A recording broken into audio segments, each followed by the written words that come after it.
In China, you have very successful women, women who work, women who get great degrees, women who do really, really well. Suddenly, by the time they're 28, they're 29, they're being put under a tremendous amount of pressure to basically enter into what amounts to a traditionally arranged Chinese marriage. And they really want nothing to do with that. That whole idea is just becoming so outdated in Russian culture, in Chinese culture. So women of China, in socialist China, women can get a great university education. Can you imagine how amazing the United States would be if every young person who wanted a university degree could get one without having to pay for it, or only having to pay a small amount for it? Can you imagine what a very different culture we would be? Well, in China, you can do that. Not only can you get a great education, but you can also get resources after you graduate to start your own business. They can get small business loans. They can qualify for financing and support.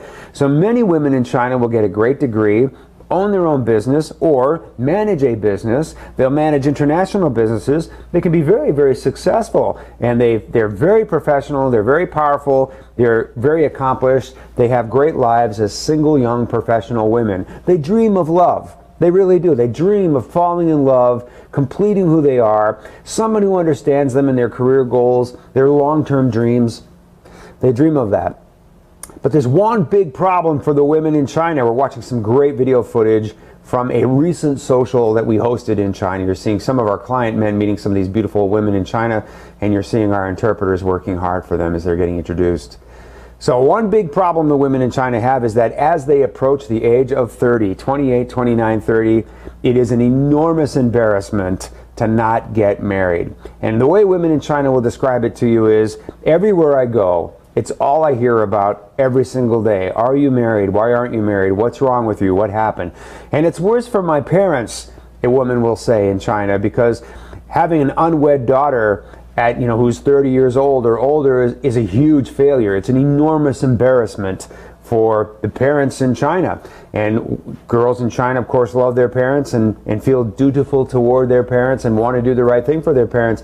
There's an enormous social stigma against parents who have an adult daughter who's not married by the age of 28, 29, or 30. So I want to take a break for a minute from our social footage, and I'll show you a video which speaks to that very much.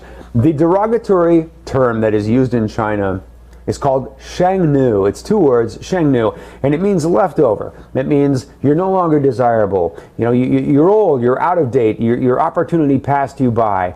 And this is a term that's used in the culture of China to describe women who are 28, 29, 30 and not married. Very unfair, because you're going to see there are very lovely women in China well into their 20s, 30s, 40s, and 50s, and there's absolutely nothing wrong with them. They're just not married yet. So let me set this video up for you. We're watching a video on YouTube which interviews a handful of very beautiful, professional, young Chinese women. And they're talking about the enormous societal pressure that gets put on them as they approach the age of 30 to get married. But not just get married, fall into a traditional Chinese marriage. So you'll see parents talking to the girls about getting married and why they should get married. You'll hear parents say, when we were young, we were matched by a matchmaker. It was no big deal. The courtship was very short. We got married. Everything was fine. Nothing bad happened. So what's wrong with her? And you'll see the women talking about how incredibly hard it is for parents to have a daughter who's not married by the age of 30. You'll see how the women react to that. You'll see the women reacting emotionally to the huge societal pressure that's put on them to get married. And then you'll see the parents taking their daughters to a marriage market in Shanghai. What is a marriage market? It looks like a meat market. It really does. Maybe that's not a fair assessment. But you will see men advertising themselves on paper. You'll see parents bringing, specs on their daughter, trying to match them with somebody on paper. Look, he has a job. He has this, he has that. He likes this, he likes that, he wants this, he wants that. He would be a good match for you, daughter. And you see the parents trying to offer their daughter in marriage to somebody in a quick arranged marriage. And this is a very traditional Chinese thing, even though it's starting to get a little old and a little bit outdated in Chinese culture. So I want you to watch how women react to that whole entire societal pressure. At the end of the video, the women participate in an art project to show their parents, look, I'm really okay, I'm happy, I'm professional, I'll wait for real love. I want real love. I don't want that traditional arranged marriage, which is going to kill my career, have me staying at home while my husband goes out and does whatever. And it's quite powerful. So I'll admit, I watch this video and I get a little choked up sometimes, and I bet you'll see the power behind it. So my wizard will spin this for us and we'll watch it. 不是小孩子了，把自己嫁出去，第一天不结婚，父亲就不死。不要任性，可怜天下父母心啊！挑来挑去的，哪个不合适？到个年龄就应该结婚。说你现在已经是剩女了。剩女这个词给人的感觉就是剩下来的女人。给我的感觉就是说，其实好像25岁以后还不结婚就是剩女了。可能会被别人说，或者被家人催，或者有些社会的压力吧。所以过年回家是压力最大的，因为全部人都会在问你，你都多大了还没结婚呢？你年龄也不小啦。他们就可能觉得，就是在中国这个社会，就是一定要结婚，那才是一个完整的女人。你还在城外的感觉。以前拉着对象，那就人家已经结婚了。我个人认为，我不太喜欢人民广场的相亲角，然后可能都是父母，然后拿了一个女儿或者儿子的介绍，然后放在那边。收入啊，工作是什么样子的啊？有没有房子？有没有车子？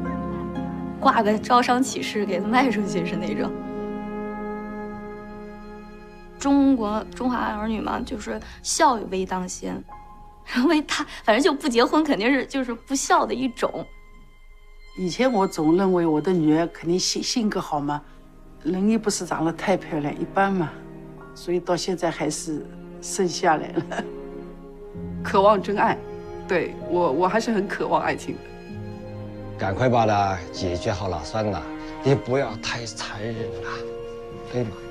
也许想要放弃找个自己喜欢的、适合的也挺好。你说要真正找不到，也是我们老两口一个心病。可能这方面我比较自私，我想跟他说对不起。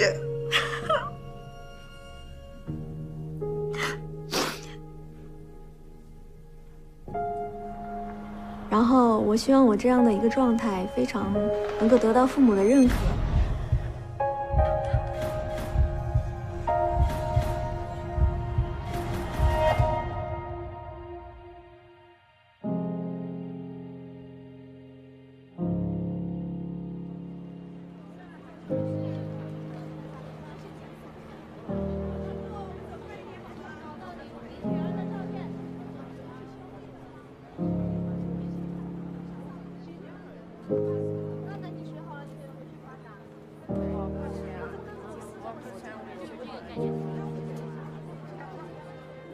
我就算一个人，就是幸福、快乐、自信的，然后好好过。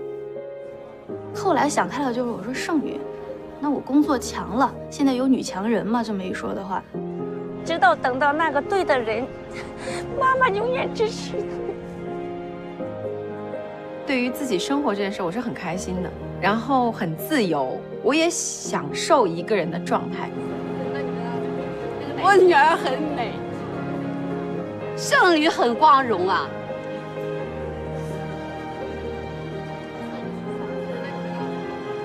独立人也应该活得很精彩的，这就是我想。他如果觉得单身的也蛮好，我们还是会尊重他的。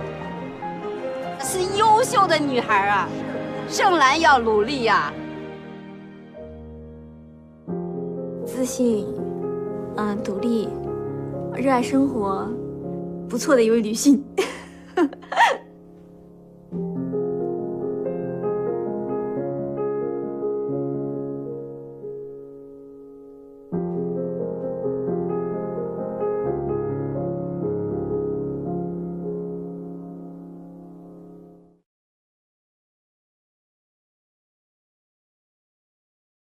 It was interesting for me to just watch the different perspectives around this issue. Parents who are still steeped in tradition, that makes sense, that's understandable, right? And daughters who are trying to break away from that kind of oppressive, sexist tradition, if you will, of the more or less arranged marriage in China. You can see that these are very beautiful women. You can see that they dream of love, as they said. It's quite interesting. So, a few slides for you guys, but what you have in China is a situation where you have a lot of men that live in rural areas, and they come to the cities to find work, but they're very dispossessed. And they live like illegal immigrants do in America, if you will. They're in crowded apartments, they can't buy property, they really can't own or do anything legally, they can find work that doesn't pay very well, and they're very limited in their ability to provide for someone. And so they really don't make, unfortunately, they just don't make great husbands or great life partners without much to offer. And so we would call those, I guess, D-level men, if you will. Men in China want very much to marry a woman who will be subservient to them, even though certainly there are many men in China who have good hearts and they're just bowing to tradition, if you will. They have good hearts and good intentions. But typically A-level men who are very powerful, have a lot of money, they want women who are below them in social status, in financial status, in educational status. So A-level men typically want to marry B-level women or lower. B-level men want C-level women or lower, and C-level men want D-level women. That's just how it goes. There are two demographics in China that find it difficult to find a life mate.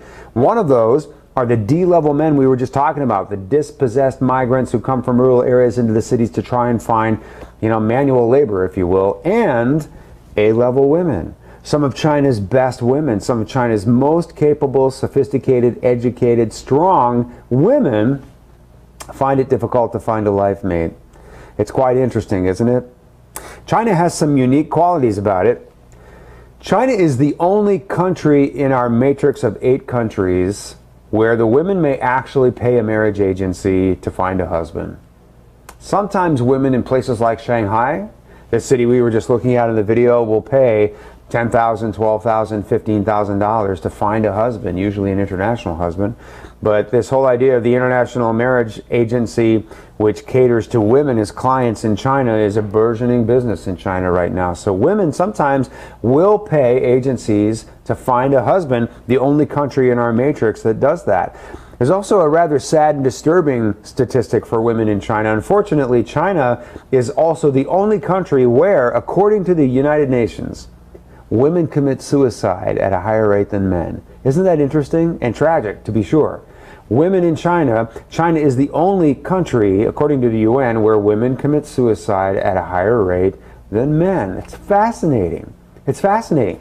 But it does speak to, the tremendous pressures that women feel when they're off and running, and they've got their business, and they're making money, and they're successful and happy, and they bow to tradition, if you will, and become, an arranged marriage wife, and they give up all of that, and they stay home and maybe raise a child and do very little, and are very controlled by a husband who will work, travel, maybe have mistresses, that kind of thing.